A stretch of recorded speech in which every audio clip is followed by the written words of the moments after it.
ఆ వ్యక్తి విమాన సహాయకురాలితో ఏదో ముఖ్యమైన విషయం మాట్లాడదామని అనుకున్నాడు. ఆమె తుపాకీతో ఎదురుపడి 10,000 మీటర్ల ఎత్తులో విమానం నుండి అతన్ని బయటకు తోసేసింది. గాలిలో గిరగిర తిరుగుతూ తాను చనిపోతానని అతను అనుకున్నాడు. సరిగ్గా అదే క్లిష్ట సమయంలో కింద పారాచూట్తో వెళ్తున్న ఒక దొంగను చూశాడు. ఆ పారాచూట్ను దొంగిలించగలిగితేనే తాను బతకగలనని గ్రహించి తన బాడీని గాలిలో సరిచేసుకుని వేగంగా ఆ దొంగ వైపు దూసుకెళ్లాడు. దొంగ అజాగ్రత్తను ఆసరాగా చేసుకుని అతని దగ్గరున్న ఏనుగుతల ఆకారంలోని పారాచూట్ బ్యాగ్ను లాక్కోవడానికి ప్రయత్నించాడు. ఎట్టకేలకు పారాచూట్ను లాక్కున్నాడు.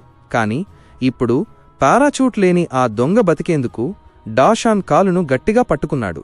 డాషాన్ ఏమాత్రం కనికరం లేకుండా అతన్ని తన్ని వేరే దిశకు పంపేయడంతో వాడు అగాధంలోకి పడిపోయాడు. విమాన సహాయకురాలు పంపిన అసలైన హంతకుడు గాలిలో అతనిపై దాడి చేసి కాలు పట్టుకున్నాడు. పారాచూట్ను తెరిచాడు. పారాచూట్ తెరుచుకోవడంతో వచ్చిన ఫోర్స్కి ఆ హంతకుడు పారాచూట్ పుల్ ట్యాబ్ను విరిచేసి కిందకు పడిపోయాడు.